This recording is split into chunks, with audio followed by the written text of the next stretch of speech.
Ladies and gentlemen, welcome to another episode of Rimshots with Sean, brought to you by Barstools and Bandtalk. We've got a gentleman here. I was just introduced to him last week.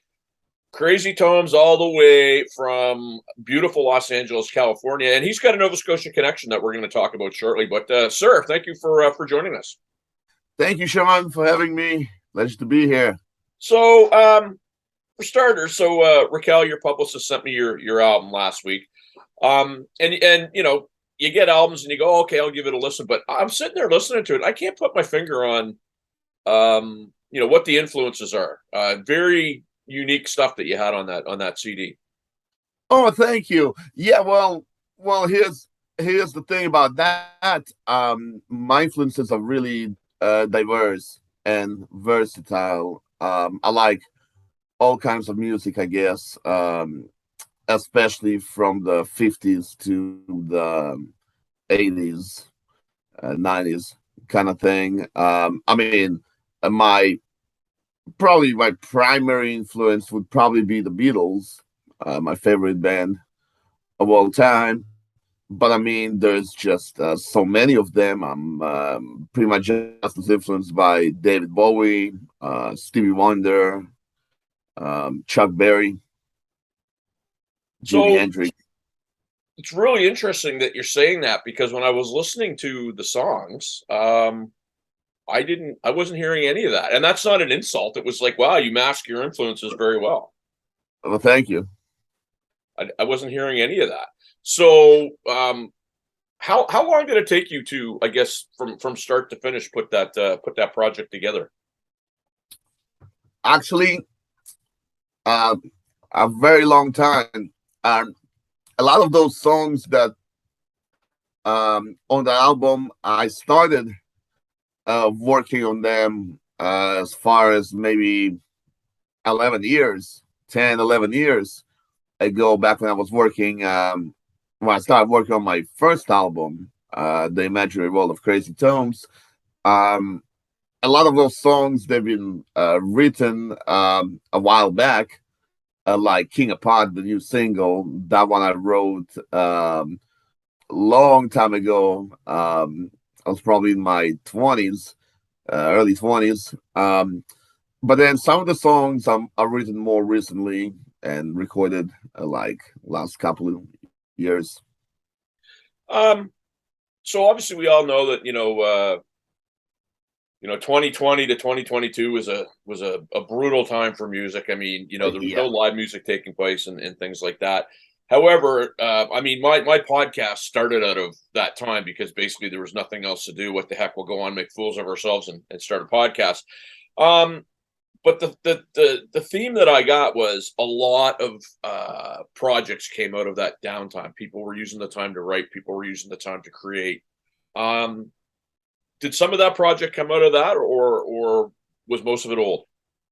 Some of it, for sure. I mean, most of the, uh, as far as the writing process, a lot of it was written before that, but at least a couple songs, two, three songs were written during COVID. In particular, the title track, "Crazy on the Island," which is pretty much it talks about the whole world changing and things being chaotic, and it's pretty much about the COVID time. Yeah, and I think there was a couple of different, I guess, camps when things were shut down. You either had the people that were kind of feeling sorry for themselves and the fact that there was no music and they literally did nothing, or you had the people that rolled up their sleeves and found another way to get their work out there. And those are the people that are now, being the benefactors of putting their heads down and doing that. And I feel like that's where you're at.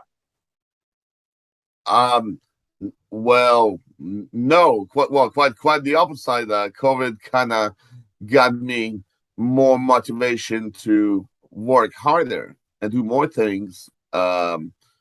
When prior I felt sometimes I was, I was being a bit lazy. COVID definitely like started pushing me to make as much music as I can. For a while, obviously, I couldn't perform live as much like I used to before, so I would make it up by doing pretty much like a weekly podcast with my drummer, where we would just play for audience, acoustic. Yeah, and I guess I maybe didn't do a great job at articulating the question. I guess what I was trying to say was I feel like after listening to your material, you were one of those guys that rolled up his sleeves and said, "Okay, you know what? It sucks that everything isn't happening right now, but I'm gonna take this time to actually put something meaningful together so that when things Exactly. do open up again, Exactly. boom, and Exactly. here you are, right?" And I guess we're all in the same boat where we know people and everybody handles things kind of differently, but I really do feel that the people that kind of didn't use the time are really paying for it now, and not in a good way. They're behind the Oh, curve. well, first of all, yes. First of all, they're completely behind. And second of all, to me, COVID and the whole situation of 2020 kind of gave me, like, it was like a life ultimatum that kind of tells you, well, everything and anything can end anytime. You can't take nothing for granted. I used to take a lot of things, especially in the music business, kind of for granted because I had a whole touring career and all that, and then suddenly everything stops. Right. So you got to ask yourself, well, you only have so much time, before it all ends, and you got to do the most of what you can with it. So, It's interesting that you say that because I had a member of my group uh, talk to me last week, and he felt that maybe people are taking music for granted again. Because if you think about it, I don't know what your situation is down there, but up here, really, March is when everything kind of got back online, oh yeah, yeah, yeah, right? yeah. I had a great schedule up until everything completely came to a stop March 15th, I believe it was. Right. Um, and he feels that maybe people are kind of taking music for granted again, and by that, they were going to live shows and everything opened up, but now they're not. Now New Year's Eve in my neck of the woods here, it was absolutely everywhere was packed with people. It was really good to see. What's your thoughts on that? Do you think do you see any of that maybe taking place? Um, yeah. So I mean, sometimes some shows and certain places, venues, it's still COVID still affects the attendance. Unfortunately, it's not as big in some places as it used to be, but um, other places, it's really happening. Crowds are really popping, and I've had like some really really good gigs recently. Um, so you know what? We're gonna end segment one here, but what I do want to ask you, and we're gonna go into your Nova Scotia connection in the next segment. Um, Yes.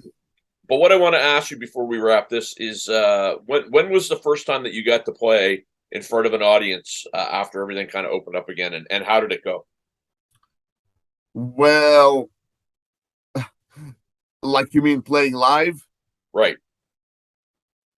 If I can be completely honest, I never completely stopped playing live. I mean, there were still opportunities to play outdoor, even during like the shutdown. So I was still playing gigs. It was definitely not every day and it wasn't every week. But it was still, at least a couple shows a month that was somehow happening or small scale or whatever. Pretty much the way I came back, I would say, um, I got a call from the Red Elvises. It's a band. They've been around since the '90s, and they had some hits. And also, I got a call from their leader, and he wanted me to come on the road, and that was about December 2020. And nobody toured at the time, but it was like the first, and I think the only band that actually decided to go on tour. And at first, I was like, well, there's no way. It's like it would be crazy to go at like the height of COVID. But then I thought about it, and I was kind of like, well, might as well. That's it. All right, sir. We're gonna be back for segment number two. You good? You Yes, all good? yes. We're back after this, kids.